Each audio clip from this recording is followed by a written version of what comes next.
morning, people. It's me. I'm here. And we're on our 8th day of mayhem. Mayhem is everywhere. I was so lazy this morning. I was like, okay, I'm going to look up that Allstate Mayhem guy and maybe just take a picture of him and put him on the thumbnail. And then there was one that already said mayhem is everywhere. Well, that's probably appropriate. So that's what I'm running with today. So today I've got a couple articles, some videos, and we're just going to watch and look and see more what's happening. And Malia Carr, who's one of my new watchers, she may or may not be here yet, but sent me something from Australian news, kind of showing how sometimes some of the police are kind of screwing this up too. It's not just always the protesters or the rioters or whatever faction the people who are creating the mayhem are. And so there have been some stupid actions by an occasional police officer, not especially when it comes to some of the journalists and things like that. But we'll look at a few things, do our thing, check out what's trending, which obviously everything's going to be riot related. Although something that I noticed is a couple different places. One in New York City, there's a little video on Twitter where the doctors and nurses and hospital staff came outside and they're just all clapping for the protesters. They're clapping, oh yes, good, we're all with you. And there's there's some kind of petition, not a petition, but whatever, some letter people signed supporting the protesters, right? Weren't these people just a couple weeks ago being celebrated for stopping protests? I just thought it was the irony of it all is, there's just an irony to it that I find slightly humorous. But anyway, we're going to get on with the show. We'll always start with the intro. Play the intro, Johnny. Ladies and gentlemen, coming to you live from the Lucky Dog studio in a hidden location somewhere in the upper Midwest of the United States of America, it's a brother making his own way, but with all the wrong opinions. Welcome to the Morning Night Live with your host, yours truly, PDawg Night.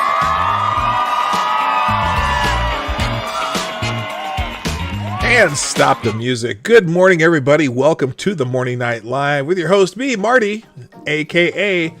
PDawg Night, as I'm known on the internet. Welcome back to the PDawg Night channel. It is June 3rd, 2020. It is Hump Day. Yes, it's Hump Day. And I still love that commercial. That was one of my favorite. Was that a Geico commercial? What was that? Anyway, with the Mike. Guess what day it is? Hump Day. Anyway, by the way, never spend too much time on the Hump Day hashtag on Twitter because all you'll see is boobs, balls, and butts. Or something like that. Anyway, let's do a quick welcome to everybody and then we'll get into it. First in the chat today, Cynical Lindsay. Good morning, my friend. And thank you also for tweeting out the show this morning. I always appreciate that. Also, good morning to C. Thomas with the requisite penis. Good morning, Molly Maggs, Gunfox61, Advocatus Diaboli, the Devil's Advocate, Truckin' Bear, Rolling Bear, all the bears are here, D.I. Freighter, Stabbin' Joe Scarborough, Renee Mayette, James Colley, getting here early, good morning. Good morning, Lennon McCarthy 2.0, Fred Fernstrom, Stabbin' Joe Scarborough. Did I already say Stabbin' Joe Scarborough? Or did I? I guess I did. Don't hurt me, sir. Tyler F, Mr. Hugh, man, y'all are rolling in quick today. Chi-Town J, yes, y'all are rolling in fast. I love to see it. So, yeah, it's another day, another night. More protests, some peaceful, some not so peaceful. And I don't know, man, we got to get this under control. And people are saying, oh, the president needs to say something, and then the president sends something, and we don't like what he said, and, he's threatening to wage war on American citizens. Well, I don't know, maybe, just maybe, we need to get this shit under control. I don't know how we describe light. Dog Thrapple. I almost missed you there, sir. How you doing, man? Nice to see you here in the morning, bright and early. So I'm just going to go through a bunch of different stuff that I guess they're semi-related to each other because they're all related to what's happening in our country. But this first one, I haven't even read it yet, but there's an Australia. Now, this is described by Sunrise in Australia, which is on which news channel? 7 News in Australia. I don't know which city this is from. But this is an Australian reporter. Here's how they describe it. An Australian journalist assaulted by police while covering riots in the United States has spoken out about the ordeal. Interesting. 7 News correspondent Amelia Brace was belted with a baton, and her cameraman Tim Myers was struck in the chest live on Sunrise near the White House on Tuesday morning. American Eastern Time. Disturbing video of the incident has gone viral, gaining millions of views on social media. and making international headlines. This is one of those cases where, you know, our police got to keep it under control too, because it's not good for them. Hello, Fox and Barrett, by the way. The Fox and Barrett show's in the house. Duck Dog, what's happening? And I think I caught everybody there. So anyway, this is from 7 TV in Australia. It says, watch the shocking moment. 7 News reporter Amelia Brace and our cameraman were knocked over by a police officer live on air after chaos erupted in Washington, D.C. I haven't seen this, haven't looked at it, but I'm going to look at it now, and I'm going to make it full screen so you can see it. Here we go. You're outside the White House where Donald Trump is about to speak. It's getting a bit tense. Yeah, absolutely, guys. We've just had to run about a block as police moved in. We've been fired at with rubber bullets. My cameraman has been hit.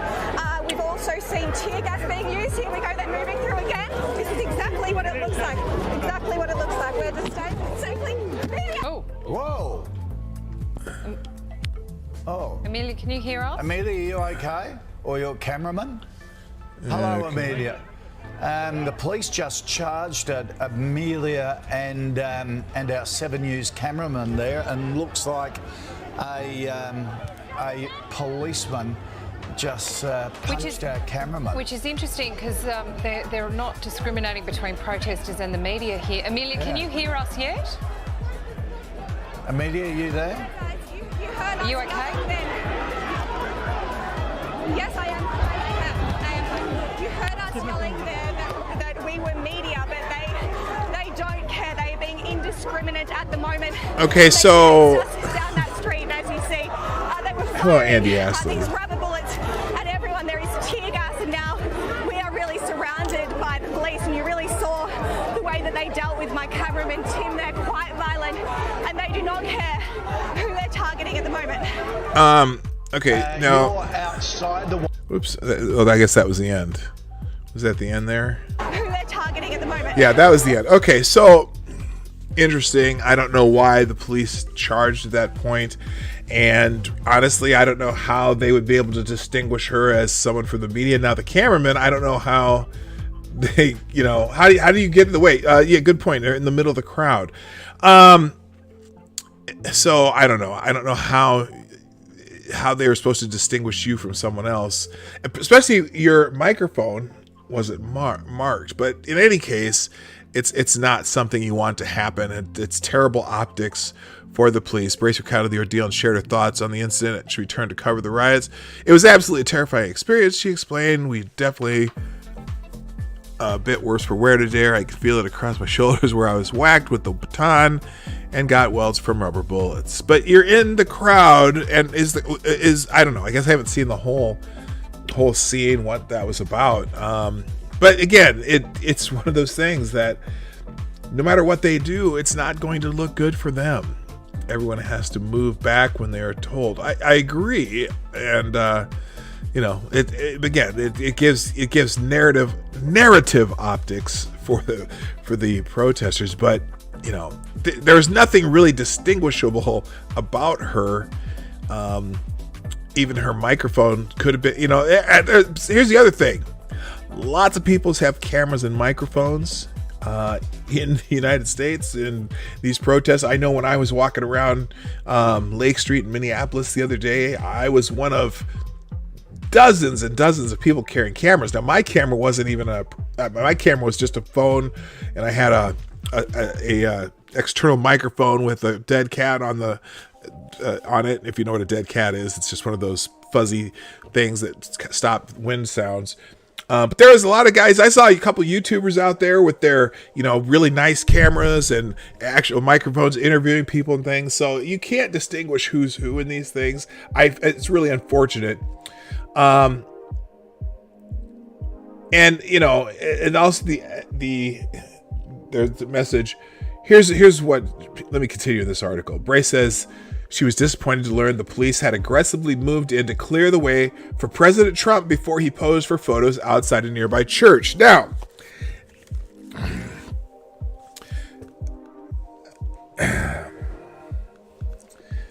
this whole church photo op thing, because here it is, to see people tear gas to make way for a photo opportunity for the president is outrageous. This is not the United States that I know. This is a police state. This is martial law. No, this is not anything close to a police state or martial law. If this were a police state and martial law, they would already be moving. Those people wouldn't even have been there because they would already been moved. They would already have been.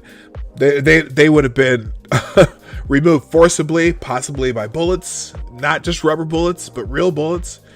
This is so far from martial law.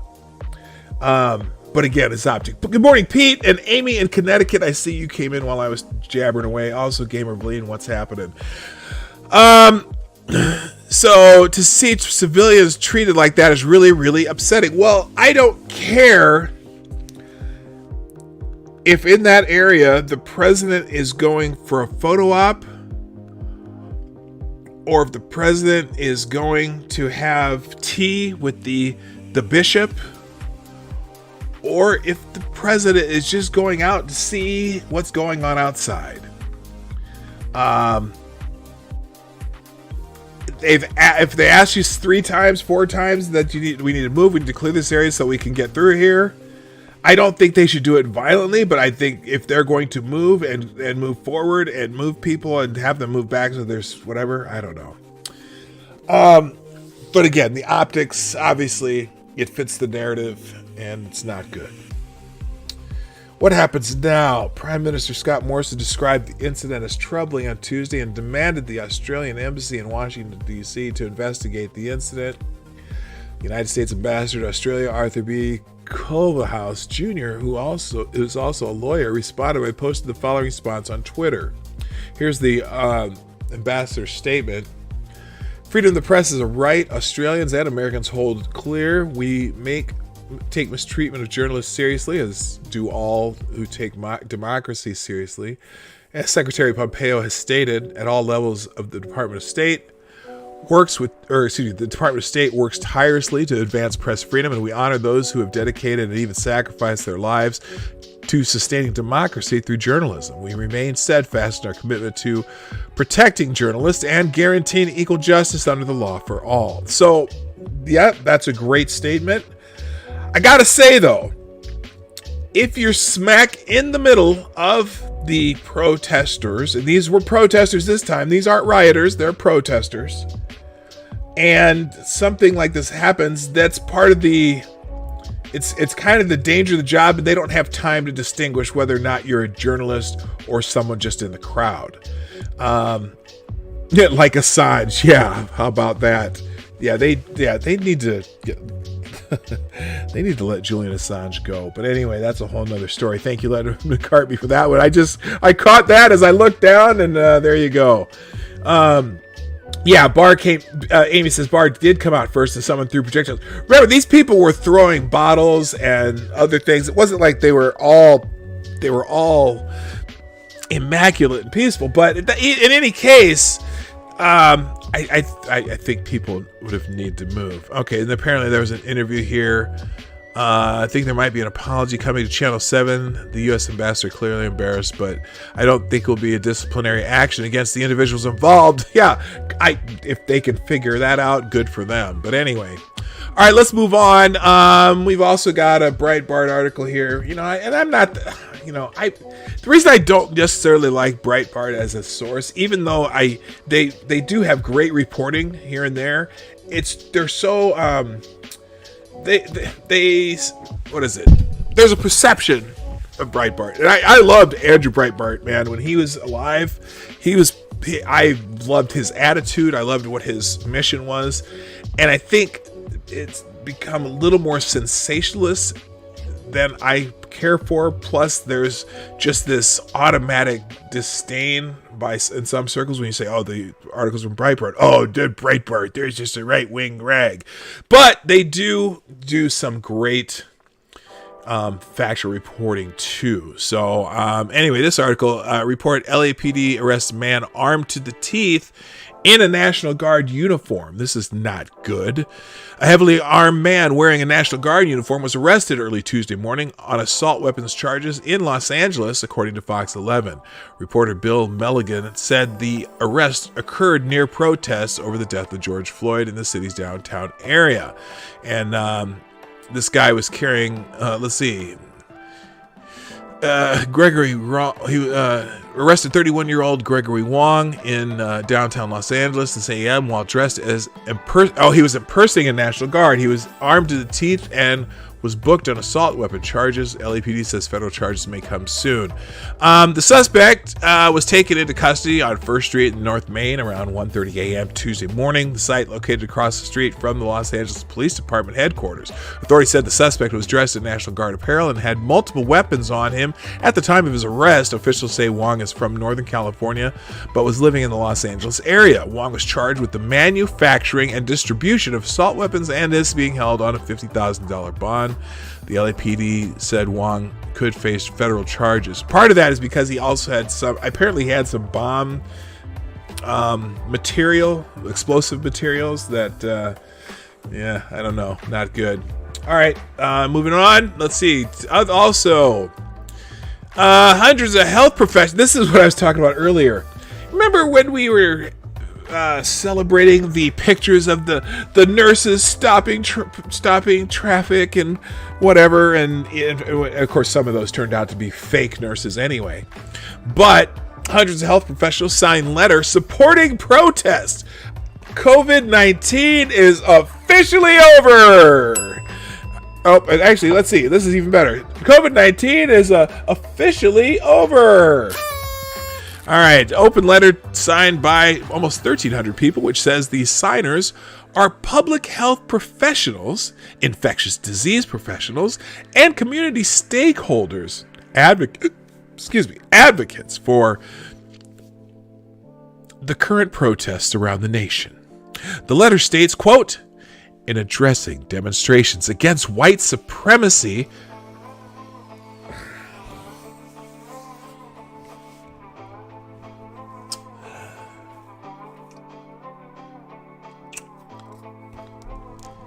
so is that what this is now? It's demonstrations against white supremacy? Is that, what?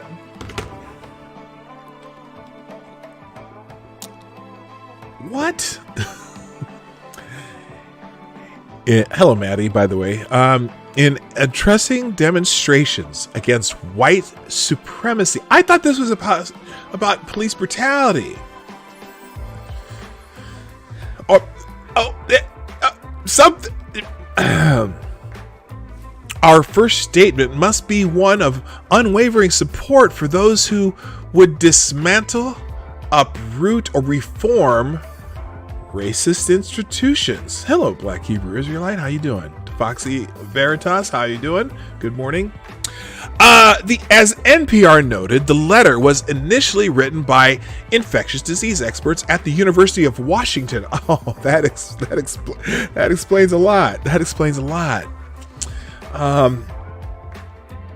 Letter begins by citing heavily armed and predominantly white protesters entering the state capitol building in Lansing, Michigan in late April to protest stay-home orders. Continuing, infectious disease physicians and public health officials publicly condemned these actions and privately mourned the widening rift between leaders in science and the subset of the communities that they serve. The letter suddenly segues into this.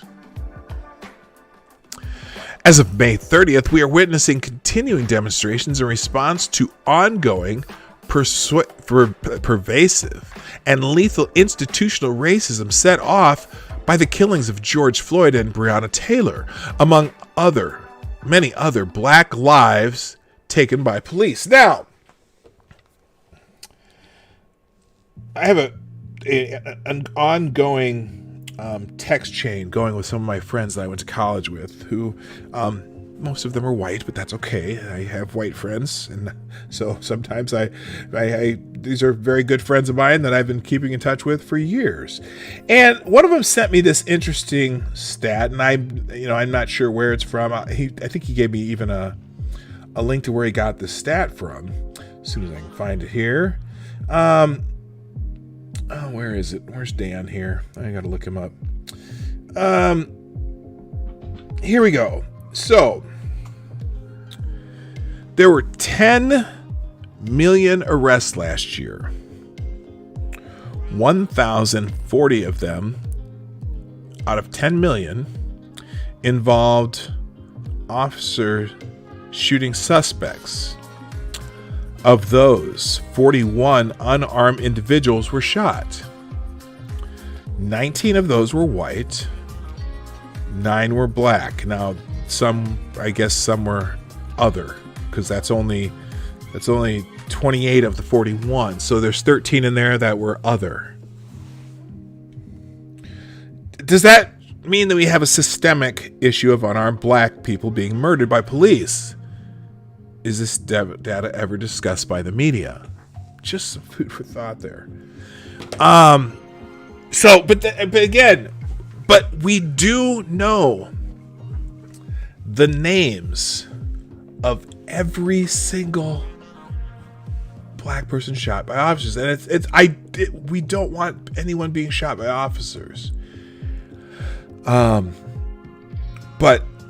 there's obviously a perception that it happens to us all the time, and I've been trying to say, and I don't know. There's going to be people who get on my case for this. I know that people that I respect that'll get on my case, going, these are man bites dog events, but we hear about them every day.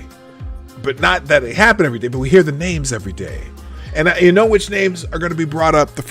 I can tell you the first 10 names are going to be brought up every time something happens. And most of them, almost all of them, except for now, if you add Breonna Taylor and George Floyd, every single one of them that people bring up every time were killed during the Obama administration in cities run by Democrats. I think almost every single one of them. Every single one. But now that the orange man's in office and everyone hates him, that's now we're gonna have the nationwide riots because it's this guy's fault. One, it's nothing new. Two, it's rare. It's very rare. But you wouldn't think that.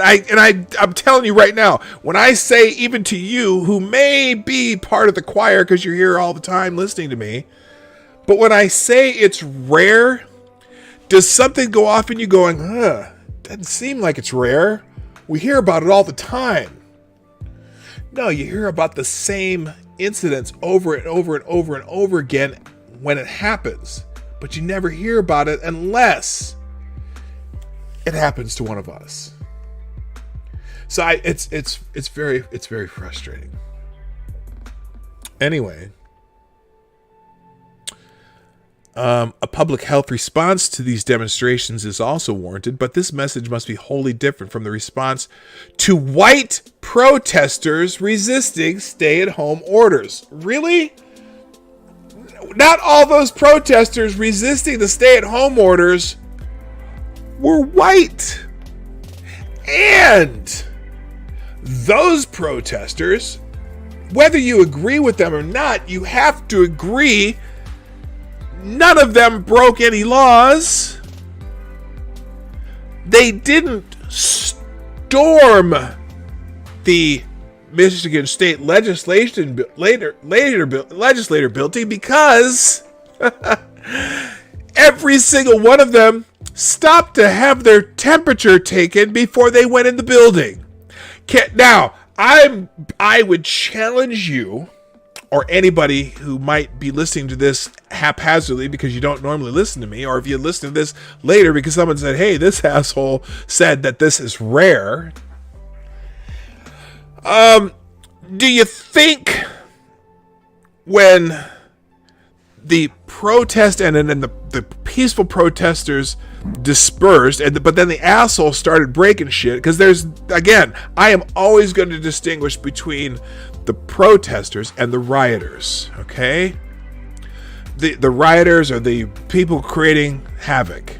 There are protesters who are out there for a reason. We're going to see a couple of videos about that. But after the protesters were done and the rioters started, do you think a single person who looted that Target in South Minneapolis stopped to have their temperature taken before they destroyed the building? I doubt it. But those protesters in Michigan, who were just protesting because they felt like their constitutional rights were being violated. Yes, some of them were armed. Not a lot of them, but there were a handful of them that were armed, right? Can you tell me what law they broke? Oh, by the way, those guys, that protest where they stopped before they went into the Capitol building, and they all had their temperatures taken before they went into the Capitol building and make sure that they're not spreading the dreaded COVID.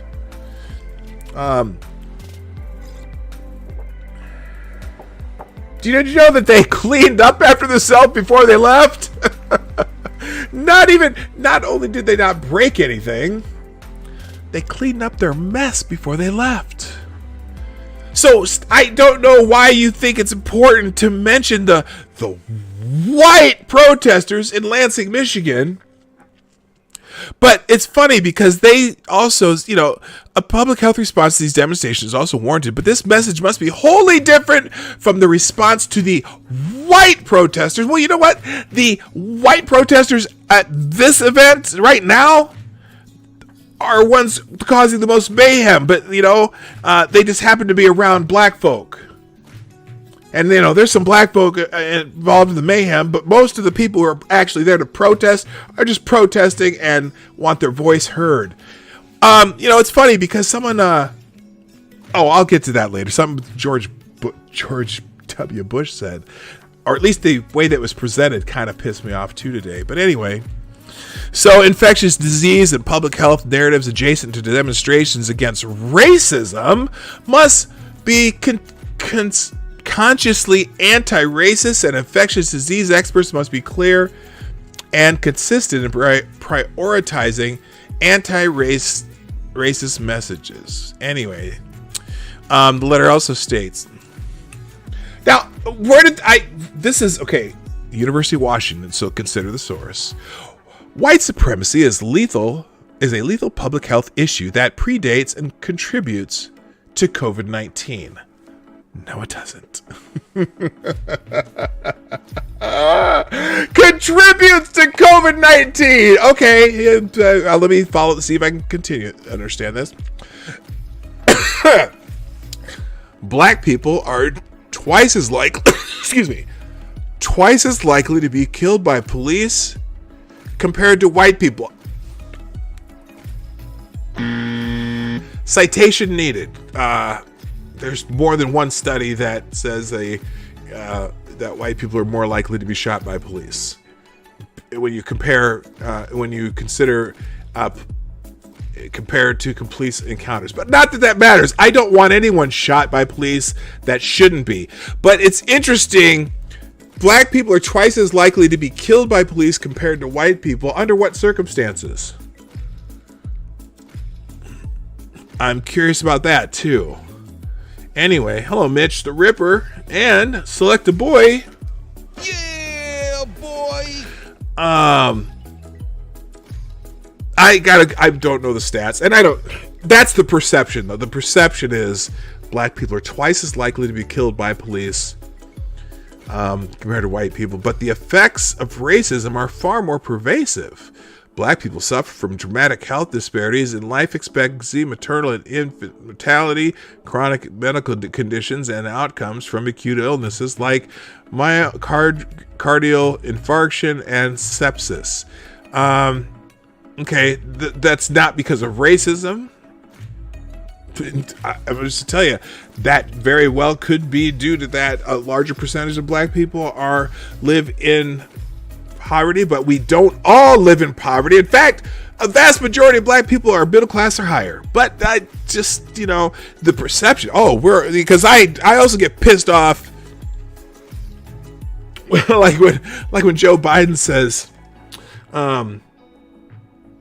poor kids are just as smart as the white kids. I mean, and he fixes it later. But hey, I hate to break this to you, but not all black people are poor.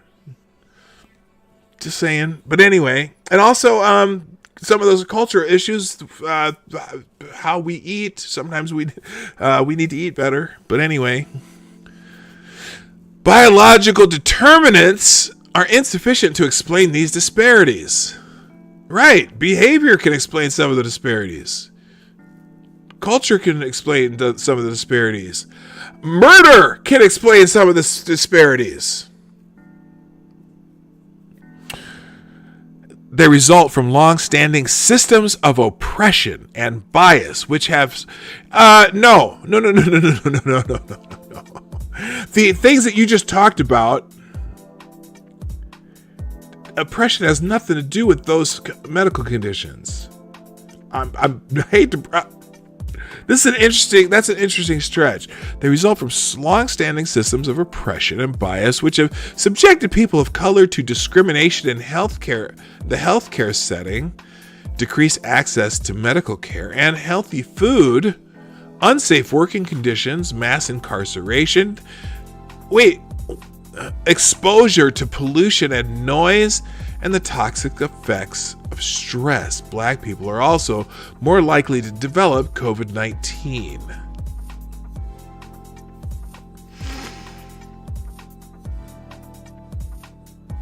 This is just another one of those things, man. Let's see how we can scare black people. The letter argues COVID-19 among black patients is yet another lethal manifestation of white supremacy.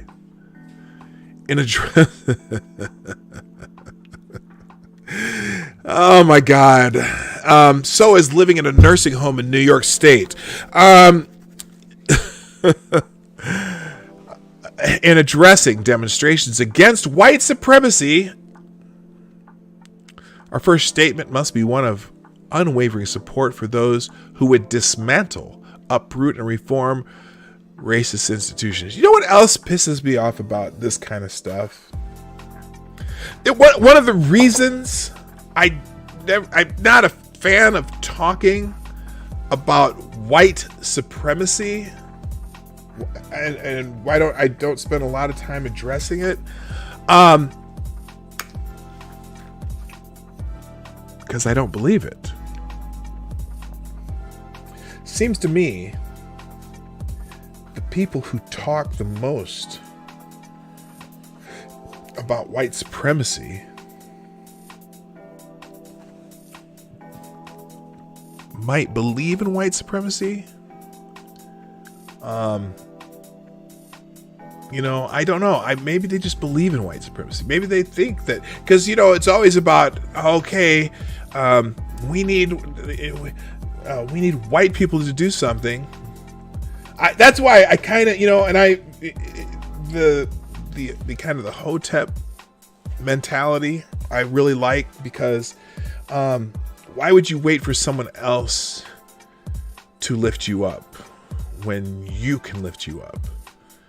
And maybe it's just a different attitude. I don't know. The family I grew up in, the family that adopted me, the African American family, actually, ADOS, American descendants of slaves. My great grandfather was a slave. My grandmother's father was born a slave, and the Civil War ended when he was 7 years old. So he was a child. He was just a young child during the Civil War. Ended up in Iowa somehow, and had a 160 acre farm in Iowa when he died, and handed it down to his son and my grandmother and his other brother. And but I just, God, I reason I don't like talk. I dismiss white supremacy because I don't believe in white supremacy. I don't think I've met a white person that I think is better than me or who's supreme over me. Now, granted, there are certainly racist people in the world. Met several of them. met some when I was a kid, because when I was a kid, there were people who didn't, they're still using that N-word as a descriptor instead of a term of endearment. And, I was one of 4 white kids in my elementary school, so I had heard that word a couple times growing up, directed at me. Not too often, because, one, I was bigger than most kids that in my school, especially, whatever. Once I got to 6th grade, everyone was afraid of me because I was a head taller than every kid, and I was a big kid, I'm 6'4", and I look like an NFL lineman. You can't tell from my head, but I'm a big dude. But I don't, maybe, I think some of these people who constantly talk about white supremacy is because they believe in white supremacy. They don't understand it. Maybe sometimes, yes, it's a white majority country, so I'm going to understand why maybe sometimes there's things that happen that are just because, well, they're the majority of the people. I don't care. It doesn't mean I can't do my thing. Doesn't mean I'm oppressed. Now granted, I also have what's known as light skin privilege. Colorism in the African American community can be, I don't know if it's pervasive, but it's there. I mean, but holy shit, this is crazy. I'm going to continue on here and address, okay. After taking notes of various methods to minimize the spread of COVID-19, which ain't happening during these riots and demonstrations. Some are demonstrations, some are riots, some are demonstrations. The protesters are the demonstrators, the riots are the assholes, okay? After taking note of various methods to minimize the spread of COVID-19, the letter asserts, quote, to the extent possible, we support the application of these public health best practices during demonstrations and that call attention to the pervasive lethal force of white supremacy. You know what? I haven't seen they're not fighting. They are, oh my God. Maybe it's a tangential concern in these protests, but they're talking about police brutality. And yes, there's a connection as far as in some people's heads, but whatever. However, as public health advocates, we do not condemn these gatherings as risky for COVID-19 transmission.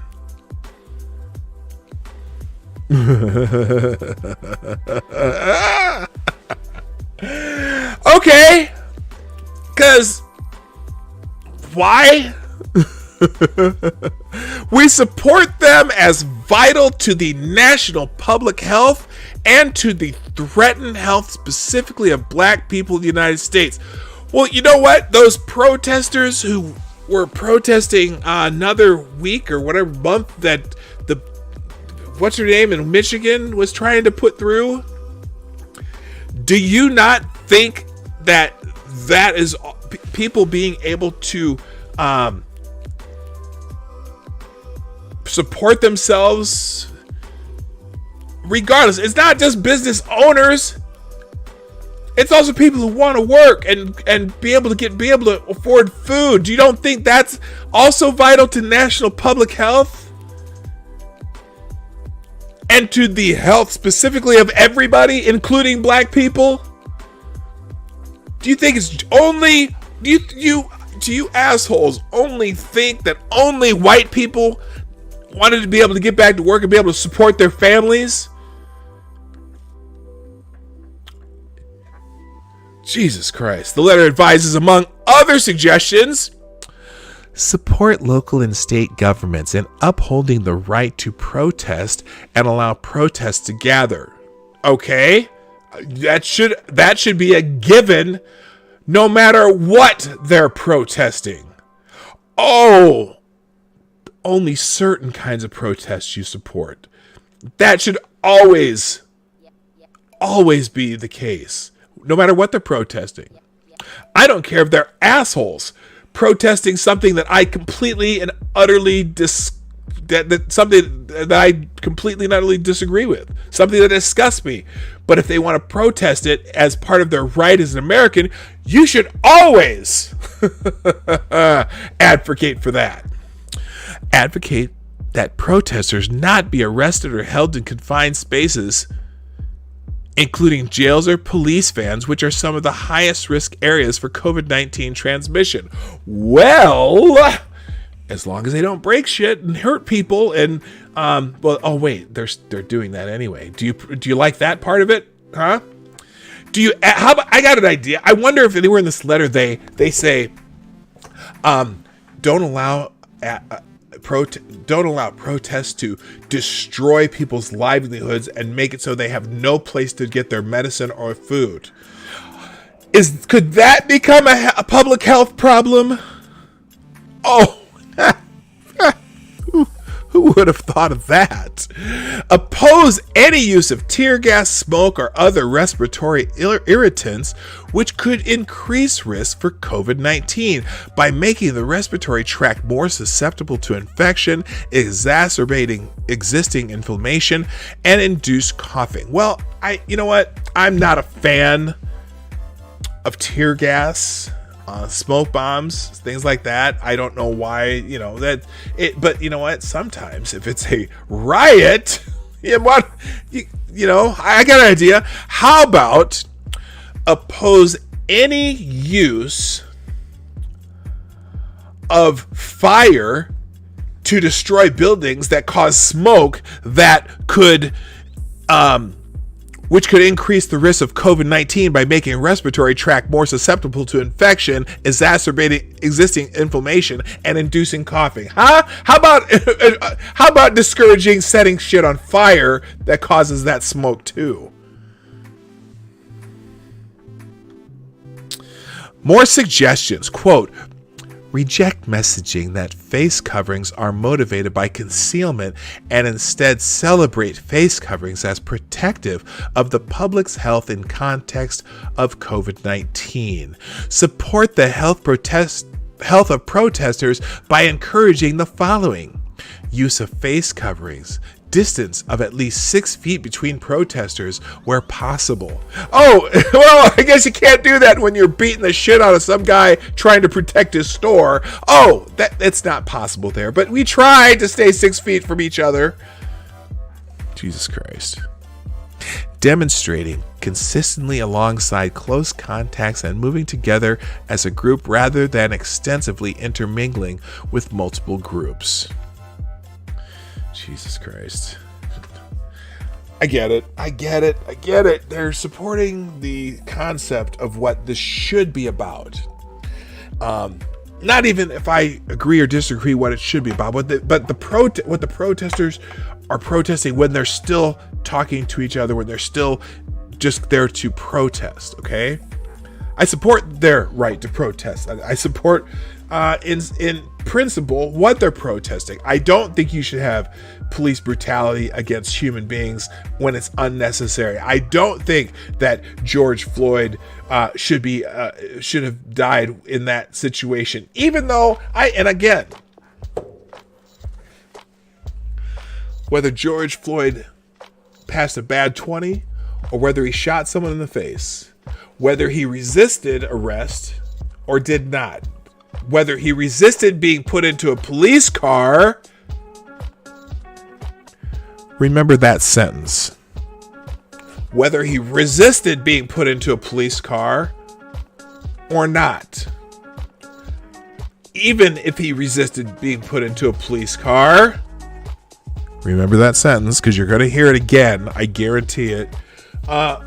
Whether he resisted being put into a police car and ended up on the ground next to a police car, and there's no reason he should be dead. Once they had him subdued and immobilized, handcuffed on the ground, it's the officer's responsibility that he come in alive. that he be taken in alive. No ifs, ands, or buts. And once that man was in lethal distress, the officer's situational awareness requires them, which they did not have, requires them to be to make sure that that man comes in alive to face justice, meaning whether or not justice convicts him or acquits him, that is their responsibility. So I'm never going to say that no matter what happened with George Floyd, no matter if he resisted getting into the car, remember that sentence, you're going to hear it again. If he's on the ground subdued, no reason to pinch his neck, he wasn't resisting on the ground. Doesn't matter if he was resisting on the ground. Your obligation as officers of the law is to bring that man in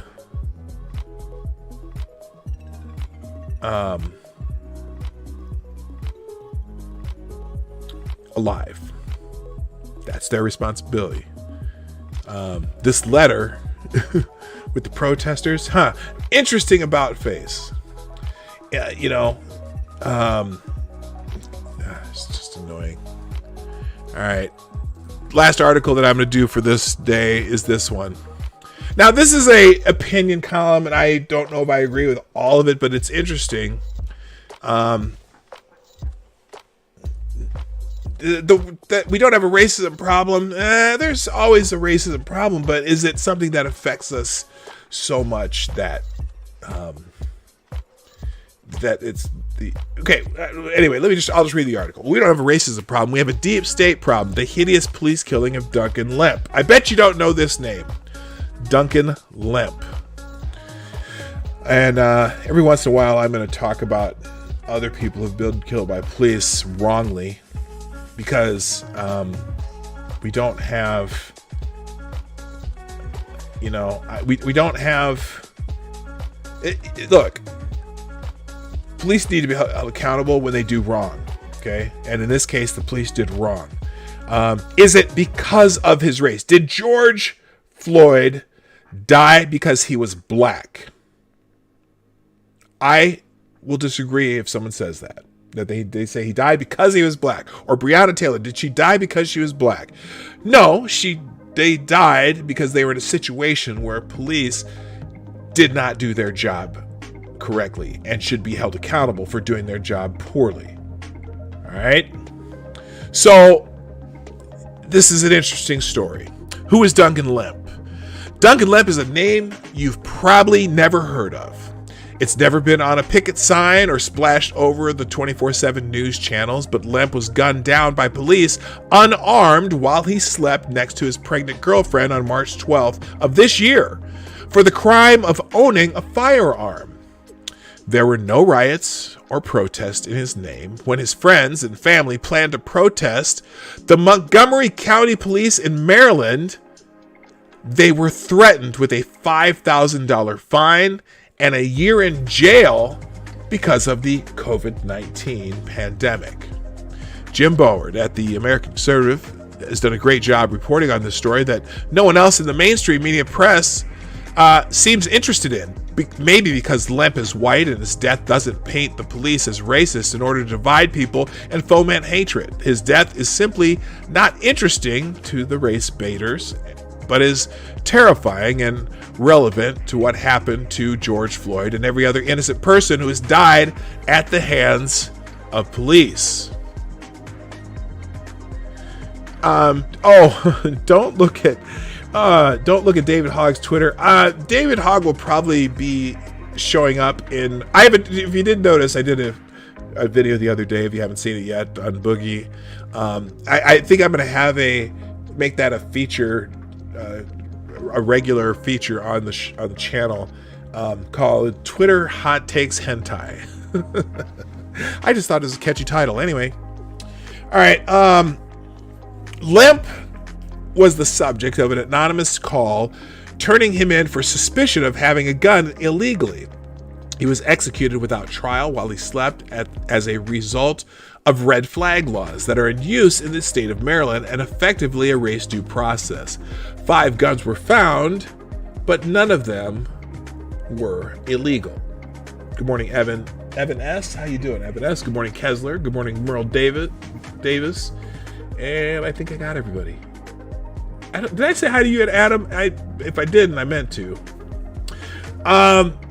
Here, a Montgomery County SWAT team launched an unprovoked attack on the Lemp family home at 4:30 a.m. on March 12th. Lemp was fatally wounded by the first shots that the police fired through his bedroom window. His family says he was sleeping in bed with his pregnant girlfriend at the time. Now, this is amazing to me. 4:30 a.m. They fire shots through his window. Why? Okay, this is another case of police fucking up. And, it happens. Are all police bastards? ACAB? All cops are bastards? Hell no. They're not. But this is one of those cases. Police claim that they received an anonymous tip 2 months earlier that Lemp possessed firearms. Okay. It's legal to possess firearms. The police department asserted Lemp was prohibited from owning firearms. Thank you for the super chat. I'll just stop there real quick. Lindsay Churras, is that cynical Lindsay? Donated $2. So tear gas is bad because it can make it easy for COVID to spread, but it's perfectly fine for the protesters to violate social distancing. The very thing health experts have been telling us for months is the only way to stop the spread. Got it. Yeah, it's insane, isn't it? It's insane. Again, tear gas bad, setting fires to low-income housing projects good. I don't know what they're thinking. Anyway, thank you, Lindsay. Police claim they received an anonymous tip that 2 months earlier that Lemp possessed firearms. The police department asserted Lemp was prohibited from owning firearms due to a juvenile conviction, but there are apparently zero court records or other records to support that justification. Regardless of Lemp's juvenile history, there is no evidence that he posed an imminent threat justifying a frontal assault that included throwing a flashbang explosive device into the family home. So at 4:30 in the morning, they flashbanged the guy and started shooting in the windows. Who is up? Wait, first of all, what was the threat to the officers at 4:30 in the morning? Did they think that because most people sleep at 4:30 in the morning? Okay. Did they see him in the window with guns that they thought they'd throw a flashbang and start shooting? What the fuck is this? The police are in overdrive to hide everything from the family who wants answers. Even the arrest warrant used to attack him in his home has been withheld from the family. Oh boy, that's not good. Discovery's a bitch, sir. Montgomery County has spied on the family's Facebook postings and sent their lawyers a nasty letter threatening them with fines and jail if they protested the police. Quote, the county prosecutor Haley Roberts sent a warning letter to Lemp family lawyers Jonathan Fellner and Renee Sadler. Quote, open source information indicates that your clients intend to participate in this planned protest over the killing of Duncan Lemp at Montgomery County Police Headquarters on April 25th. Open source apparently means that the local police are tracking Lemp family members on social media, where the Lemp killing is still enraging legions of folks. Roberts warned that Governor Hogan's stay-at-home order does not appear to include planned protests. Roberts states that the county police department asked the lawyers to remind the Lemp family of the governor's orders, as well as the charge from these orders and state law mandating law enforcement must enforce these orders. Holy shit. So they're threatening them with the police to not protest. Well, that sounds familiar now, doesn't it? John Sislowski, good morning.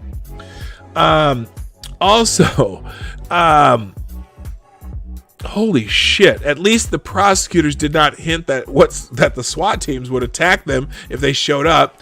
So contrast this reaction by police to the protest over the killing of George Floyd, where law enforcement are just letting people burn down buildings and loot entire cities without any repercussions. But Lemp's family is being stalked on social media by government agents and threatened with arrest should they try to speak up about this injustice. Well, I think right now would be a great time to protest this injustice. I bet you in Baltimore County or wherever that county is, I don't know what the county is in Montgomery County, whatever the county is, This would be the perfect time now because, hey, everyone else is out there. How about putting up signs with pictures of your son that were shot by police? You know, here's the thing.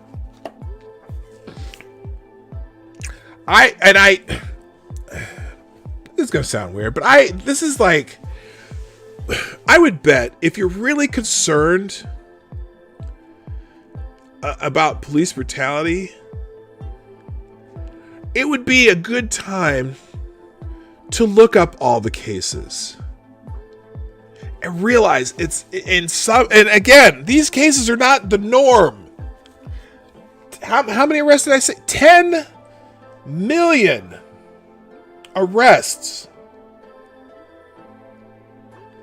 last year. Okay?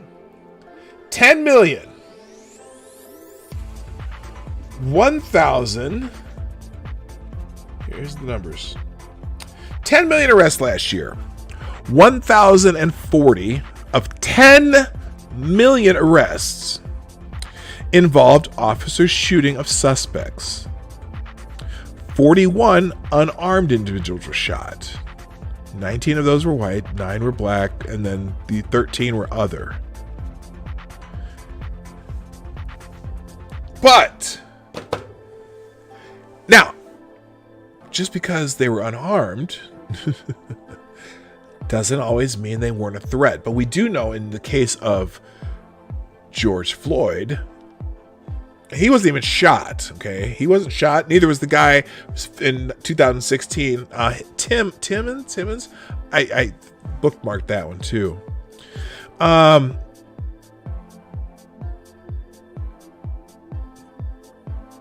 They weren't killed because of their race. At least that's my interpretation. Anyway, I think if you want to protest this, let's protest all the cases, and make sure that we have a way to review those cases. And sometimes those cases should go in the courts. Anyway, one way America could check police power, but again, these are man bite dog events. 10 million arrests, 1,000 shootings. Not all of them died, or of course, there's cases where the people died too. Like for example. Eric Garner. Okay, now I'm not saying that, and I understand why. As I look at that case, I can understand why the officers were not charged in that case. It's different than this case with George Floyd, and that's when you go frame by frame, you realize that the reason Eric Garner couldn't breathe is because he was having a severe asthma attack. In fact, he never said the words "I can't breathe" while the arm was around his neck. And then the arm was only around his neck for like less than 2 seconds because the officer fell and his arm ended up around his neck. But that very second that the arm was around his neck is the picture you see everywhere in the media. But that lasted literally 2 seconds, 1.3 seconds. I actually timed it out. And he immediately removed his arm from the neck. And as they rolled over, that's the first time Eric Garner said, "I can't breathe." Now, is Eric Garner dead because of state police power and unnecessary use of force for a nonviolent crime? Absolutely. Absolutely.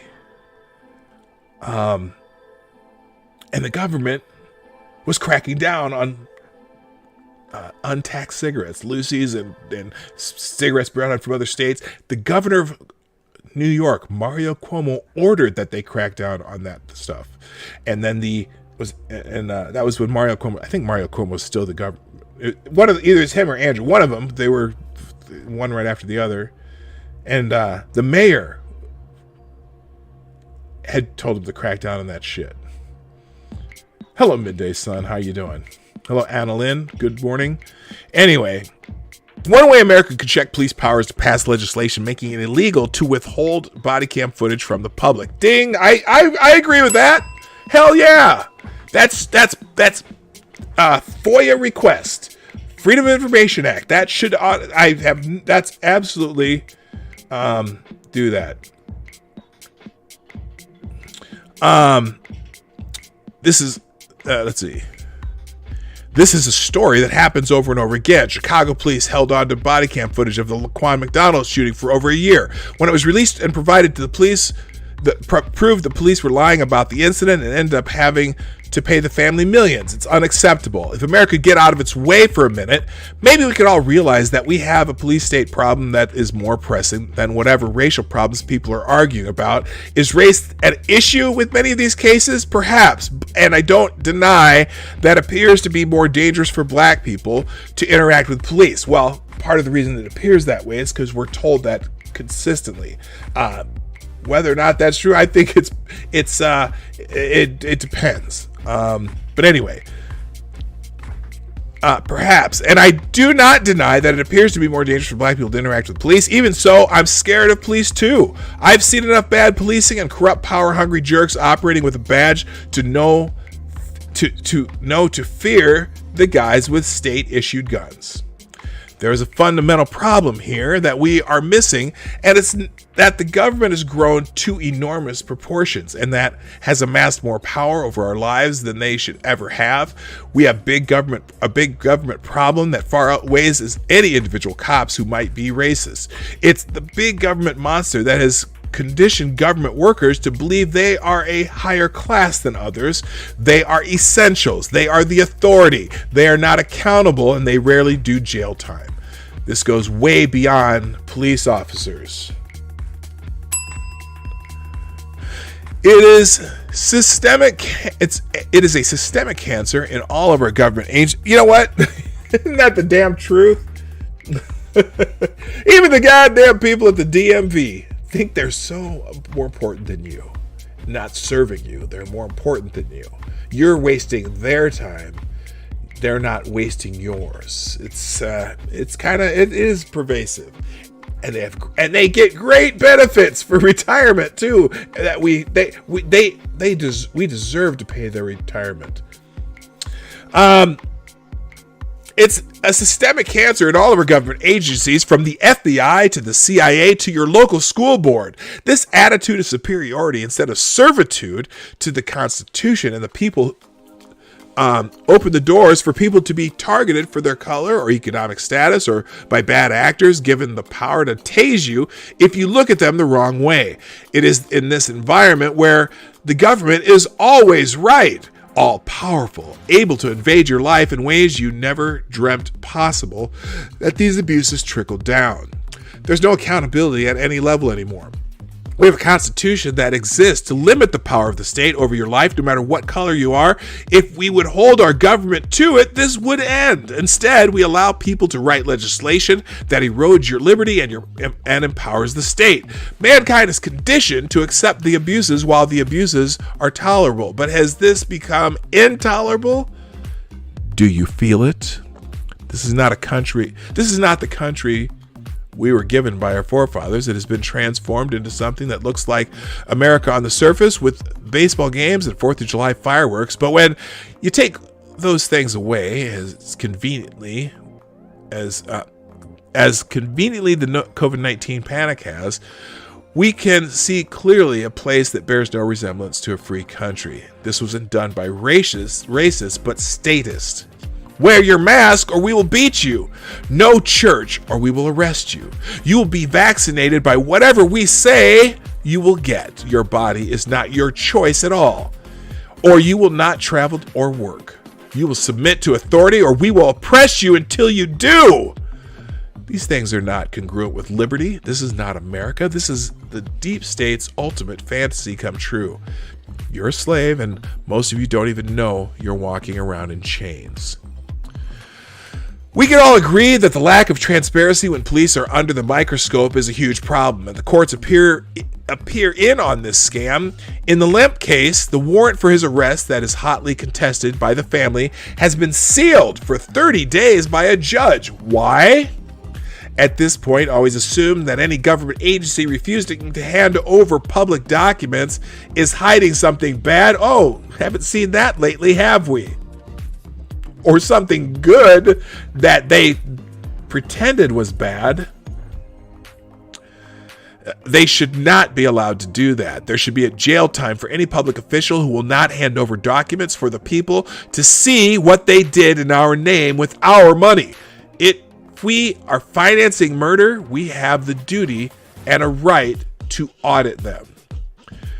We know that the system protects itself. We laugh about internal investigations because we all know the fox cannot guard the hen house, yet we put up with it, from the police department to child welfare agencies who have the power to take your children from you. Why? Well, it's time for the people to reform the whole system and demand oversight and accountability in every state agency. And when we start realizing that we are all at risk of being murdered by the police, or having our families destroyed and ripped apart by government workers, or having our business wiped out by executive edict by people who have too much authority and next to no accountability, perhaps we could do something about that. But if we continue to divide into little groups who yell at each other over whose life matters more, the unchecked, out of control state wins. They continue to do what they do, and we continue to argue amongst ourselves while the terror continues. Black lives do matter, and more of them will be saved when we remove the heavy boot of the all-powerful government that does not fear the people any longer, but views us all as cattle to be herded, enslaved, controlled, manipulated, and sacrificed at its whim. The manipulation is at unprecedented levels. The entire country was united behind justice for George Floyd. Even Rush Limbaugh is talking to hugely popular black influencers and radio hosts, The Breakfast Club, to express his disgust and outrage at what happened and ask them how we can come together. Our big government deep state overlords cannot let that happen. Unity is a terrible enemy to bad state actors. In order to divide us again and break us apart, the bad guys sent Antifa. I was trying to say that like Trump. Antifa! No. To cause their usual chaos, riots, murder, and mayhem, while encouraging useful idiots to join in. Then the media gets in on it with the mass manipulation and propaganda and throwing gasoline on an already explosive situation. All we can do now is divide into usual groups, no pro-riot, protest, and anti-looting violence. We are all screaming at one another instead of fixing the damn problem. Is this go longer? Yeah, I only have couple more paragraphs here. This is a great. I'm gonna put this article in the chat. This is I would be digging my bell over and over and over on this one. It's just that good. White Americans and black Americans all want the same thing. We want our lives, liberty, and the right to pursue our happiness, but the emotional manipulation that the puppet masters use to gin up dissent and hatred work on us every time. We never learn. We're so used to it, we can't help but fall into our usual defensive positions. But what if this time we did something different and refused to aim at one another, and instead turn that rage onto the people who continually pit us against one another while they loot America and continue to consolidate power to a very small number of people? The tiered justice system that black activists talk about is real. The people pulling the strings who revel in all this chaos never pay for their massive crimes. They get away with treason, presidential coup attempts, mishandling of classified documents, child trafficking, insider trading, and even murder. Jeffrey Epstein did not kill himself. While the cattle are thrown into prison for 24 hours for petty drug offenses and shot dead in their beds with no explanation. We are not who we should be mad at. We are in the same herd of oppressed and abused livestock. Some of us get abused more regularly than others, but we're still locked up in the same rancid farm. It's time to act in unison and break out of the prison they've built around us. Together we are unstoppable. Imagine the fear and terror of the ruling class if all races in America turned around and focused their rage on them. That's right. So there you go, dinging my bell all over it. Yeah. Fantastic article for PJ Media. Who wrote this? This is Megan Fox. I'm not familiar. Not that Megan Fox, but anyway. I really like that article. All right, quickly. I only have a few minutes left. Well, I have more than a few, but I want to see these videos. this is one of, here, I'm going to put this in the YouTube form so you can see the whole thing. There we go. So this happened in Richmond, Virginia, and this is awful. And I'm going to play them pretty much without comment. This is from Richmond, Virginia. My statement by reiterating my anger over the death of George Floyd. It has stricken all of us to the core. The actions that we've seen in Minneapolis, the policies that we see in Minneapolis, the response that we see in Minneapolis. And for us, the way that we honor his death is to make sure that our police department is a reflection of what this community wants to see. That means in terms of its policies, how we respect people, and how we interact with people of all color, all creeds, all desires. So I want to begin by just focusing on that loss. I also want to commend all of our public safety partners. No sound? Their dedication and professionalism has shown through very, very difficult times. We have maintained high professionalism and respect to everybody we've dealt with over the past 2 days. This has been a team approach. It includes Richmond Police, Richmond Fire, Richmond Ambulance. Yeah, it is only in one side for some reason. I don't know why. I think this is a mono video. Virginia State Police, Virginia Capitol Police, Virginia Commonwealth University Police, and I am truly grateful for their support. I want our citizens to know that we're doing our very best to provide life safety to all of our citizens throughout these challenging times. While Hey, we can CB. replace vehicles, Hello, we can cannibalistic wizard. rebuild businesses, we can rebuild homes. We shouldn't have to. But what we can't replace are lives, and lives are the most important things that we safeguard. As the mayor mentioned, we've had a lot of violence that has occurred. Many of the people that have been injured due to protester on protester violence. I want to reiterate that again, protester on protester violence. The man shot last night was shot by a protester. We've had a number of people that have been injured by thrown bottles, rocks, bricks, everything that you can imagine, thrown by other protesters. As the mayor said, our protests have started out peacefully every single night with respectful people voicing their legitimate concerns. We've been able to facilitate them in their First Amendment rights, but it hasn't taken too long each night before actors that I'll go into in just a few minutes have taken over the protest and have changed the tone. We've noticed on many occasions that those that started out amongst the peaceful protest, once it turns violent, they are immediately leaving the area, but oftentimes still being assaulted and battered. And again, there's one incident I think is particularly poignant that truly illustrates the seriousness of the issues that we're facing. The mayor mentioned this. Last night, protesters intentionally set a fire to an occupied building on Broad Street. This was not the only occupied building that has been set fire to over the last 2 days, but they prohibited us from getting on scene. We had to force our way to make a clear path for the fire department.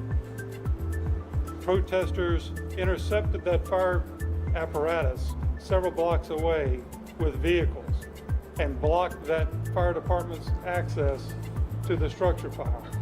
Inside that home was a child. Officers were able to... Here, I'm going to pause this for a second. So if you didn't hear that, and I'm going to turn the music down too. If you didn't hear that, what happened in Richmond is here, I'm going to turn this down a little bit because it's hang on. Here, I'll just turn it off for the rest of this one. So they set a building on fire that had residents above it. And the police had to make a path into the protesters. They were protesters wouldn't let them get to the building. They finally cleared a path to the building. Then the protesters blocked the fire truck that was trying to get to the building. And in here, you'll hear the rest here.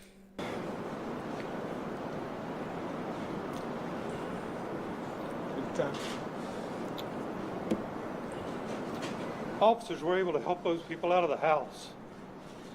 We were able to get the fire department there safely. Sorry.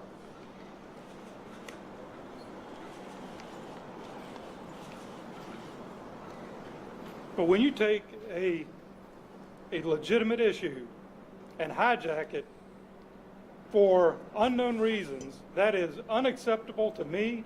It's unacceptable to the Richmond Police Department, unacceptable to the city of Richmond.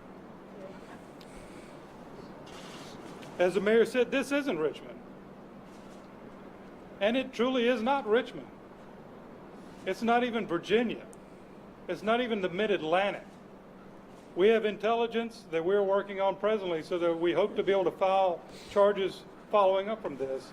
We have people from across the country who have traveled many states to be here. We know that this is an organized effort.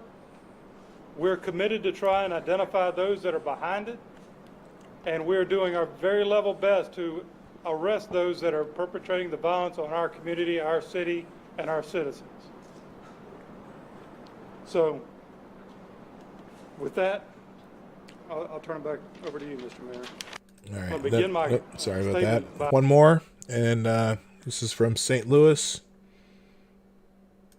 Some great news is that although we've had 4 officers that were shot this evening, all 4 had non-life-threatening injuries. 2 of them were shot in the leg, 1 was shot in the foot, and the other was shot in the arm. So that's the blessed news for tonight. But the rest of the things I'll say are I think pretty bad. Hey, we started with a peaceful protest earlier around 3. That was a couple of thousand people. I think everybody knows about that. Everything from a lot of marching on the streets of St. Louis as well as being on the highway. But after and then they came back and then they lingered around. But sometime later, a group of folks, 200 or so, obviously had no intention on protesting or doing anything constructive.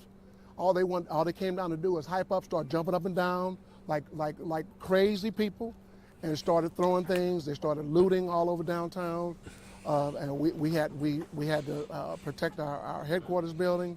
They were throwing fireworks on officers. Fireworks were exploding on officers. They had officers that had gas poured on them, and we're trying to figure out what is going on. How could this be? Mr. Floyd was injured down and was killed somewhere else, and they're tearing up cities all across the country. And what constructive thing is going on? The looting, and we still have trying to get control. We have federal assets helping us. We have St. Louis County. We got the Missouri Highway Patrol. We have the National Guard. We got everybody trying to help us, and all of this because some people just decided to steal and break windows. That's all they're doing. So I don't understand what that has to do with Mr. Floyd's death. That's what I don't understand. But all that was going on tonight was people throwing rocks, throwing explosives on officers, trying to throw gas. Officers exhibited extraordinary restraint, and when they tried to seize upon headquarters, we used some munitions to put people back. But that was after rocks had been thrown at them, after fireworks had been exploded upon them. And so I just don't understand. I don't think anybody understands why this mayhem is going on across the country. But hey, so I'll go back to the good news. The good news is that we have some officers that were struck by gunfire. They were standing near a line, and all of a sudden they felt pain. And so they didn't hear shots, and to fire on people that aren't doing anything, they're just standing there. So some coward fired shots at officers, and now we have 4 in the hospital. But thankfully, and thank God, they're alive. They're alive. But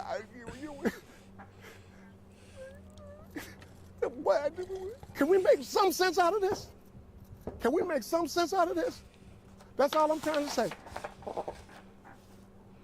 Mr. Floyd's death is tragic, but can we make something out of something that these kids come down here and just start like crazy, jumping up and down like they're enthused by the jumping, high-fiving each other, flourishing pistols.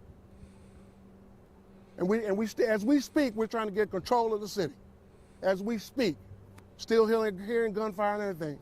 And so, you all might have some questions, but I don't know what else to say. This is horrible. Chief, the firefighters were taking gunfire and rocks were being thrown at them. They couldn't get the scene. Adam, Talk about that a little bit. you're in an emotional situation. Lots of things come out. I don't think he was laughing, just laughing. Well, the same individual. No, it's not an act. Why would you think it's an act? Looted the 7-Eleven and then set on fire. So again, what we don't understand is all the destruction and theft, because what does stealing have to do with any of this? And so folks came down there just to steal, just to destroy property, and just to hurt officers. That was the purpose of their coming. Chief, what's it going to take to get this under control? Well, right now we have the assistance of St. Louis County, the Missouri Highway Patrol, federal assets, and the National Guard. So right now, we're right, I'm gonna move on from this one. And then this is one in, I think this is in New York City. Yeah, he was trying not to cry. I mean, sometimes you have to laugh so you don't cry. I don't know. This is a woman in New York City talking to the looters in her neighborhood. These are people who live in public housing, and you just made a melee. You took down bus routes. There are people who live in this neighborhood who have to go back uptown to work. And you are here profiting off of our pain. So you protest every single last one of you. You think about what it's like to be a black woman in this neighborhood who lives with people in public housing who now have... Adam, he wasn't, what was he lying about? What do you think he was lying about, Adam? I'm curious. I'm genuinely curious. to walk through. I do appreciate you voicing your opinion too, but I am curious. What do you think the chief police in St. Louis was lying about in that situation? I really want to know. Who bag your groceries? I do remember what I just read about the deep state Who problem. defends you? Who go uptown to a hospital to serve his community? So as you're out here, be responsible. Have a plan. You can protest all you want, but the I just saw take place. The gaps in this are the TV station that did this filming has censored the swear words out of it. So if you're wondering why there's several gaps in this. So I know there are people out here, homeless people, who rely on those banks to charge their phone. And you think it's okay to take down a neighborhood? You don't see corporations here. There are human beings that live in this neighborhood. You do this in Harlem, you do this in Brooklyn, and I swear on everything. These people in this neighborhood deserve better. And I'm not talking about the gentrification. I'm not talking about the students who come here and pay cash to go to NYU. I am talking about the people who go to a methadone clinic down the street. And you think this is a protest? I gave my blood, sweat, and tears for this country. I served this country for 10 years. Thank you. So when you think about this anger and this rage, because there's a way to get answers, every single last one of you better be registered to vote. Every single last one of you. We are. Yeah. you know what though? There's a problem there. Every one of you should be registered to vote. I agree. But if you think this is about Donald Trump, you're sadly mistaken. you're sadly mistaken. Your whole... you're in New York City. Bill de Blasio. Mario Cuomo. Your local city council people. They're 100% leftists. I won't say Democrats. Because Democrats and leftists aren't the same thing. But your situation, and guess what? Your police union, I'm going to guess most of them are leftist. Even though they're police. And they are state power. And state power is, you know, de Blasio's not getting any high marks for this. Cuomo's not getting any high marks for this. But anyway, yeah, get out there and vote. Whatever. Do me a favor, to every single person out here protesting, remember, there's 3 homeless men who rely on that as a charging station. And what? Will it even work now? For the sake of what? So you can go back home to your comforts. Sit in your house and think that you did work today. There are people out here who work in these bodegas, who are security officers, who are maybe not descendants of slavery, but came over here as immigrants to do their jobs. So great, everybody's... And you created an unsafe environment. And I am tired of it. I don't care how you decide to organize and protest. But you don't riot. You don't care. Irony of the little white guy writing Black Lives Matter. And you will realize this resident doesn't look like any of you. Because she is black. She has a right to be mad. But when you come in here with your privilege and you take down resources that my community needs, these houses, these buildings are dilapidated because we don't have patrons here. There are immigrants who built a eyebrow threading studio. And we got spray paint on there. So you want to do something, make sure you're registered to vote. So fire, and you better pass it on to all of your friends. You stay out of our neighborhood and you take this to the corporations, you take it to Wall Street, but you don't come on this block. Period.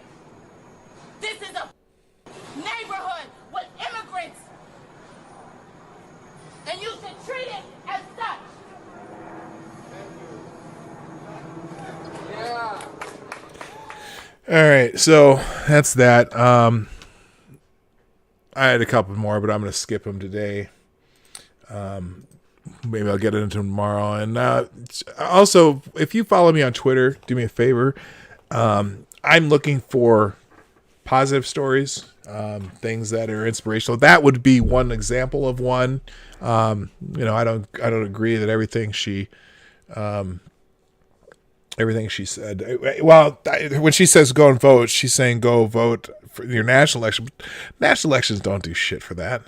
How much good did Barack Obama do for these race relation issues or these police shootings? How many happened during his watch? Okay, so it's not about the national politicians, I don't think. I think it's about who your politicians are locally, who's running your, if you want to have a city with a police review board, then talk about your local politicians. But I don't know that the failed local politicians are doing anything for you either.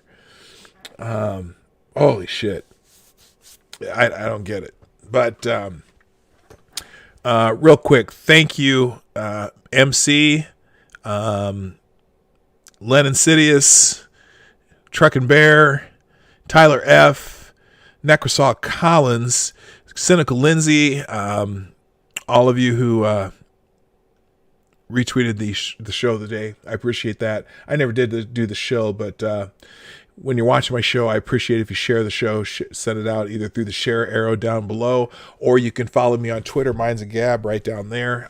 Again, I'm active on Twitter. I'm not active on the other two. I have accounts there just in case you happen to be one of those people who kicked off other social media, and that's where you go.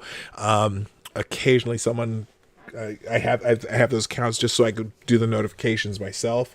But if you're not following me right now, follow me on YouTube. Hit the subscribe button and ring the bell so that you get notifications. I'm here Monday through Friday. But I'm going to check the trends real quick. Oh, here's one though.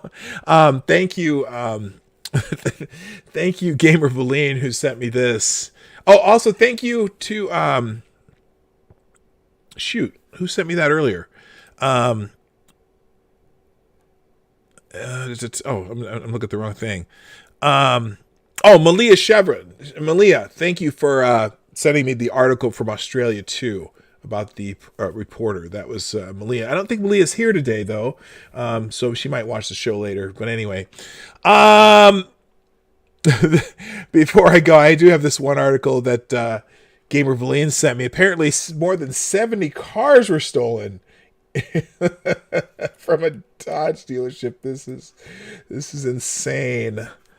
More than 70 cars stolen from Dodge dealership during a looting spree. Because we were watching, you know what? There was one in Arizona too. They broke into a car dealership and someone was driving out of there with a Mercedes right off the lot. Now it's not like they can't find these unless they're going to sell them, but.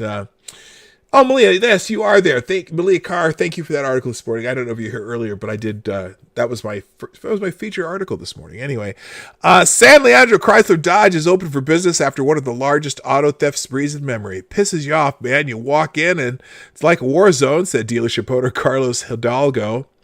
Hidalgo, that seems to be a Hispanic name. You just stole from a Hispanic car dealer. Assholes.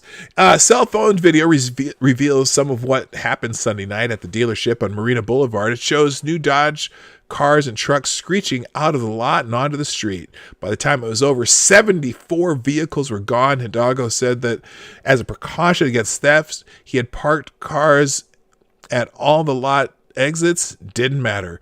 They started ramming until they could get out. They took out chains and fence posts. It was a very malicious act. It happened during the night of looting in different areas of San Leandro. Police were spread thin. Looters first swarmed the Marina Square shopping center, then hundreds of people converged on the Dodge dealership just across the street. I don't know if this was just a moment of opportunity or for some of those individuals, or if it was a precise plan of operation, said Lieutenant Ted Henderson. Thieves broke into the showroom, got the lockbox open, and took the car keys, hitting alarm buttons to see what keys went with which car. Police say they have recovered at least 15 cars, some in the Bay Area, some 150 miles away in Kings County. Many have been shopped for parts. You know what's amazing about this? Those people have gotten caught. You know what the term grand theft auto means? In fact, this is kind of like that. This has turned into the game, hasn't it? This whole thing has turned into the game of grand theft auto. Well, I hate to break this to you if you happen to participate in that. Holy shit, can you get some jail time for that? Now, of course, a lot of these places where this is happening have revised bail laws and things like that. So who knows what's going to happen. But I'll tell you what, if you people are going to be in prison for a while, that is a car these days costs, I'm guessing minimum $20,000. That is grand. Is it grand larceny or grand theft? I don't know what it is, but it's the higher price of the tag you steal, the more jail time you're eligible for. And of course, this is California. We don't know. They're letting everybody out for COVID anyway. So, thank you, Gamer for lead for that one. Real quick, just let's see what's on the old Twitter. Let's see what's on the Explore tab today. What's the highlighted feature in Twitter trends? Oh, they're talking about COVID again. You know, it's amazing. That's 2 days in a row that COVID is back in the news. Are they tired of the protesters? I don't know. So we'll click this one and go here. New timeline. Okay, so Andrew Cuomo giving his daily press conference, and Anything good in this one? Oh, Governor Larry Hogan of Maryland. He's going to hold a press conference to discuss the death of George Floyd and the peaceful protests in Baltimore City, as well as progress on COVID-19 testing. So I wonder if maybe they were peaceful. I haven't heard much about Baltimore. Maybe they did stay peaceful in Baltimore. Looks like several. The number of COVID deaths per capita in Sweden was the highest in the world in a rolling 7-day average into June 2nd. Yeah, okay, they're going with this rolling 7-day average. I'm still going to go. Let's go look at Worldometer. Let's talk about overall, okay, rolling 7-day average. And we got, because no one wants to talk about per capita, but they sure, where's the thing? Where's the chart? Oh, there it is. They don't want to talk about per capita because then they can say, well, the United States has the most cases. Well, yeah, we have the most cases, most deaths, but let's go back. Let's see. So death per million population. Let's set that up. So it's so Belgium is still the highest per million population. Andorra and San Marino are just small masses near Spain. The UK is second if you're talking larger countries. Spain, Italy, Sweden is 7th if you count the two small countries that are really just kind of part of Spain. Not part of Spain, but they're separate entities. So Sweden's 7th, but on the rolling average, they have the most. The United States is way down here at 12, though. Even though we have the most cases per capita, we're still ahead of Ireland, Netherlands, St. Martin, France, Sweden, Italy, Spain, UK, Andorra, Belgium, and San Marino. And then just down below us is Isle of Man. Again, that's in Europe. Channel Islands, that's in Europe. Switzerland in Europe. Montserrat, it's in Europe. Canada, the other North American, the north end of North America. Mexico's way down here somewhere. But still, the UK has been hit the hardest per capita by far. Numerically, as far as number of cases, the United States certainly has the most cases when you're looking at a 330 million population. Brazil is starting to show up, at least numerically, but not per capita. Brazil is still way down here at 20 per capita. So there you go. All right, so back into the tab here. We'll skip this. Now let's just see if there's anything trending that's interesting. Apparently White Lives Matter is trending, and because apparently some K-pop fans drown out racist White Lives Matter hashtag. Okay, who cares? Let me get into the trending here. Oh, it's still number 2 also. Well, first of all, someone named Trina is trending number 1, and I don't know who the hell. Trina, I have a valid driver's license, insurance, and registration. Okay, what? Now, why did Trina want to delete her tweets when my replies start doing numbers? Who is Trina? Ooh, Trina, talk about black people need to stop acting like animals when she is affiliated with a reality show that only gets ratings because of the fights and drama. I guess when you're getting a check, it's cool. Okay, she says coon shit. I don't know who Trina is. Me on my way to sign petitions to get Trina fired from the radio station. Okay. I don't know who Trina is, nor do I know what she said. Trina called other black people animals. Okay, that's apparently she's a reality star that people know who she is, and I don't, so skip. All right, moving on. White Lives Matter is trending. Apparently the K-pop fans, when K-pop is done more for our country than our own president, suck on that, white supremacist. White Lives Matter. You know what? I'll bet you $1 that the only reason White Lives Matter is trending is people bitching about White Lives Matter. K-pop fans stands over White Lives Matter. Well, wait, stands? Oh, taking over White Lives Matter. Well, stop filling the Blue Lives Matter, White Lives Matter with memes and start talking about David McAtee, an unarmed black man killed by the same police force he gave free meals to. Oh, that happened in Louisville. Don't know why that happened, and the police are also upset that happened. I'll get into that story another time. So for whatever reason,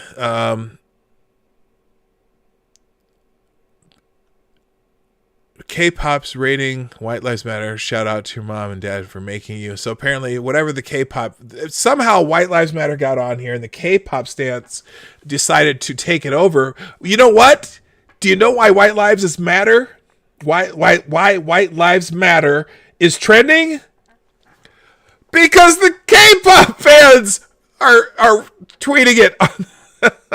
Oh God, that it's so funny. It's so funny. Nobody is. I bet you there's not one serious hashtag White Lives Matter on Twitter today. I bet it's all because the K-pop people tweeting it, telling them to fuck off, and nobody's saying it. So it's just one of those trends where, well, why is White Lives Matter trending? You dumbasses don't know how this works. Apparently Dominicans is trending. Someone was pissed off making some statement about Dominicans who, because apparently Dominicans don't necessarily think of themselves in black. So that's some shit where what a comedian had. Here it is. Here's the funny thing from Vlad TV. I'll do this real quick. Some of you guys be like, I know black. Impossible. I know black. I'm Dominican. I'm Puerto Rican. I know black. Be looking just like me. Be having the same hair. I be touching you like, it's not the same. It's not the same, papi. It's not the same. They try to salsa that shit off. I be like, no, it's not the same. I know black. Negro nunca. I know no, nunca. I know black. I'm like, no, you black. No. I know black. Dominica. I go, I know, but you're black. No, papi. I know black. No, black. Okay, so anyway, that's I know black. That's some. Oops, here we go. That's some black community shit that some of you might not understand. I think it's funny, but but apparently there's the Dominicans in New York City were running the looters away, and some people were mad about that. Being half Dominican, I've mentioned to my fellow Dominicans being racist. Stop it. We are Afro-Latina. We have black roots. That's ignorant shit. Learn your history, whatever. Part of it is that the Dominican Republic originally was run by Haiti, and Haiti was the one Western Hemisphere country that was run by black people after the revolution there. And then, so a lot of Dominican want nothing to do with the Haitians, who used to rule. And so a lot of Dominicans consider their Spanish heritage more important than their African heritage. And that causes, that causes discord among black peoples in wherever. And so the Dominicans in New York City don't have time for the ADOS blacks, and their ADOS blacks don't have time for these blacks, and the Nigerians, and blah, blah, blah, blah, blah. You know what? Hey, as a black man who has grown up ADOS and have a Nigerian parent and just don't give a shit, in the immortal words of Rodney King, can't we all just get along? Anyway, moving on. Whiteout Wednesday. Oh, now it's Whiteout Wednesday. Also having to do with K-pop. K-pop stands ruining every white supremacist hashtag. No one is using this hashtag seriously, you assholes. Nobody cares. Holy shit. Although, the blackout, everyone put the little black tag in their profile yesterday, and I didn't do it, but that was a thing yesterday, and now someone apparently believes that someone wanted to do a whiteout day. I don't think anybody really cares, okay? But they're hijacking a hashtag that nobody's using. Hilarious. Thank you, Maddie, for the $5 super chat. Dominicans, like Hispanics and Latinos, don't have an assigned racial trait. We can be all skin colors. We don't see color for the most part, but due to this, those of us who look like white are called racist. Yes, I know that yeah, exactly. Dominicans identify as Dominicans, not by races. And, I'm sure at some point in the world, people did that, probably back in the Egyptian times, where there was all kinds of people traveling from Egypt to Rome to all that, Mediterranean area. I don't know that people thought about race that way. And so we invented this dividing line that we use, and it sucks. And part of it's part of American history. I get it. Or just world history, people going to different parts of the world and seeing different peoples. And you know what? Guess what? We all have blood that's red. Actually, it's blue until it hits oxygen. It looks red. In fact, I'm bleeding. What happened here? Anyway, you know what? We all have skin, hair, eyes, feet, and whatever. Unless you were born without one of those things, then I'm sorry about that. But fuck, just stop. Blue Lives Matter's trending. I'm sure that hashtag is also being hijacked, I'm guessing, because a lot of people just don't like that idea. CEO of Blue Lives Matter. Okay, there you go.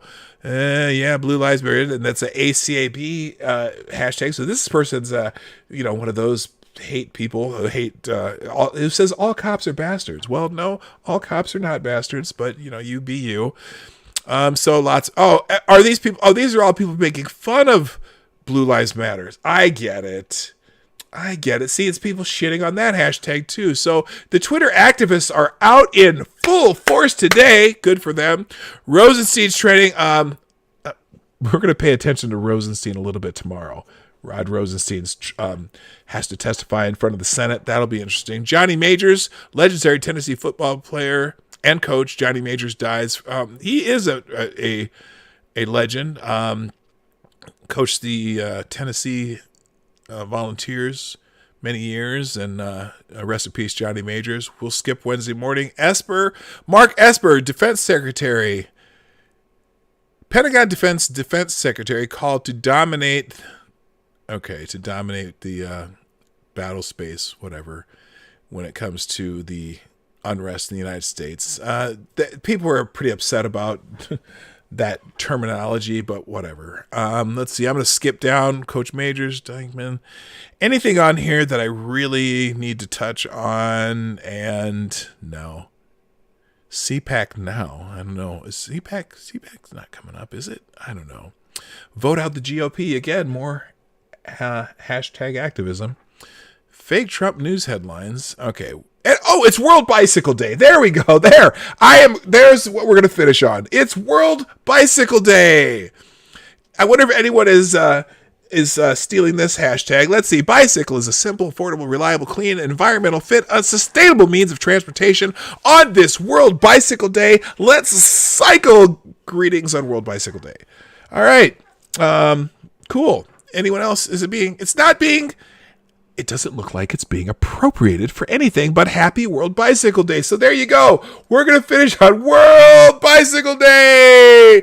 Woohoo! Happy World Bicycle Day. Celebrate. Okay, and I'm sure somebody out there is saying to me, your life makes me sad. But, that happens. So anyway, gang, thank you.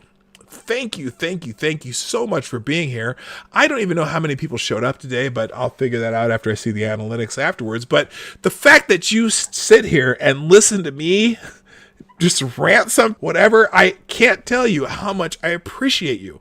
By the way, the Morning Night Live is here Monday through Friday. If you're new, Monday through Friday, 10 o'clock Eastern, 9 o'clock Central, 1500 GMT for my friends down under like Richo and Malia, and there's a couple others that watch from Australia. I appreciate you, or from the UK, whoever uses GMT. I don't know who uses GMT because I'm an American, and we think the Earth is centered around us. So 9 o'clock, 10 o'clock Eastern, 9 o'clock Central. That's all you need. I don't even care about Pacific time, and nobody ever talks about Mountain time unless you live in Mountain time. Nobody does. It's like Eastern, Central, Pacific. Nobody talks about Mountain time. There are so many people who live in Mountain time and nobody cares. It's like, it's sad. If you're in Mountain time, I stand for you. Anyway, thanks for being here. If you would be so kind, if you haven't done so already, hit the like button on the way out. Or if that's what your thing is, if you don't like what I do, hit the dislike. DuckDawg just does it because it's funny. And so DuckDawg is allowed to hit the dislike button every day. I usually get one every day, and I know it's DuckDawg. But occasionally there's a second one, and I go, well, I just, whatever. Midnight? You're staying up till midnight to watch me, Malia? Holy shit. Thank you. You are so awesome.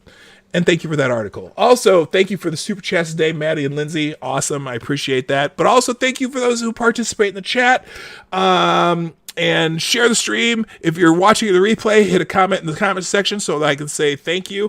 And what's the other one? Oh, yeah, the donations and shit like that. You can do that through Streamlabs down below, super chats and everything like that. Until I get to 1,000 subscribers, I have had 30 new subscribers this month, but I got to do something to get that going. Oh, watch my, if you haven't watched my video on Boogie yet, watch that one. I'm working on another new video. I'm going to try to get better at putting out videos. Anyway, that's it for today. I got to go. My name is PDawg Knight, and I am out of here. Have a great day. Bye-bye. Hey, this is PDawg Knight, and thank you for watching today on the PDawg Knight channel. If you have an observation or remark you'd like to make about this video or my channel, I absolutely welcome you to write it in the comment section down below. I really look forward to hearing from you. And before you go, if you like what you saw but you're not already subscribed, please make sure you hit the subscribe button and definitely click that bell that pops up afterward so you'll be notified when I post new videos or when we go live. I broadcast my live show, The Morning Night Live, Monday through Friday at 10 a.m. Eastern, 9 o'clock Central. A special thank you to all supporters of this channel who share our videos on social media and who make donations through the Streamlabs link, which is also in the description down below. Thanks again, and until next time, I'm PDawg Knight, and I'm out of here.